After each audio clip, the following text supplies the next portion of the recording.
I've slowly gathered a few games with missing labels, and I figured it's time I do something about that. I want to make them look nicer, but I also don't want to spend any money. In some cases, you won't even be able to find aftermarket stickers online, and this copy of Wolfenstein 3D is a great example of that. Here, I'll show you my process of getting some fresh artwork on your old games. First step is to remove any remaining traces of the old stickers. For these games, all I had to do was finish removing the rear label on the N64 cartridge, using some Goo Gone and an alcohol wipe. Next, we'll go to the computer to get our artwork. In Google, I'm just going to search for the game that I want. Link's Awakening cartridge sticker. Head over to images and we'll just pick one that we like. So this one seems pretty good. We can open it up. Now I could just copy it right into my image editor and then crop it. Instead though, I'm going to use a shortcut, which is GreenShot, a nice little screen capture software that gives you a magnifying glass so you can really see where your cursor's headed. So effectively, I'm just going to crop this and put it right on my clipboard right now. So I can click and drag. So I'll put that on my clipboard and I'll bring it into Inkscape. This is like a souped up version of MS Paint. It's open source. You could obviously use Photoshop or something better. This is just what I like to use. Now we need to resize this. I've measured out a number of stickers and I have the dimensions here for reference. So for the sticker I'm working on, this is Game Boy, so we're going to set that width to 42 millimeters and the height to 37. And that's it.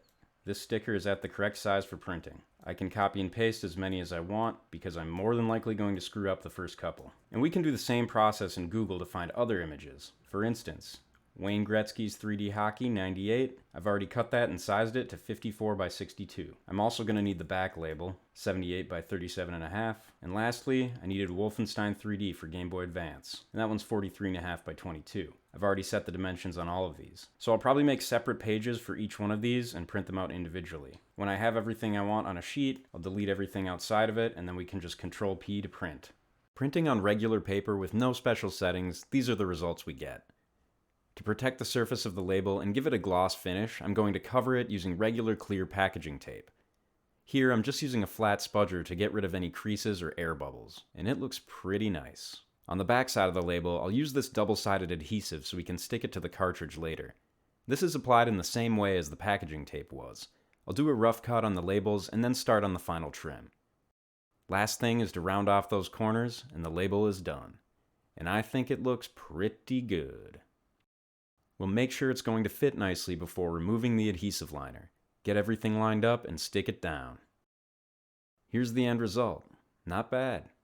And here's how it looks compared to a fresh game on the left. You didn't think we were going to get it as good as the original, did you?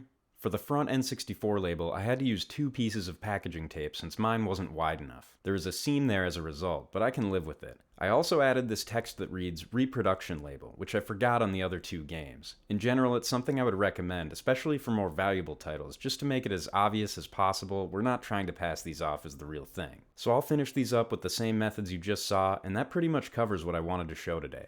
Naturally, the end results here aren't 100% perfect, but they look far better than before, and you can do this at no cost if you already have a printer, packing tape, and adhesive. I imagine an Elmer's glue stick would work well to adhere the label on as an alternative. I hope you found this video useful. Take care everyone, and thanks for watching.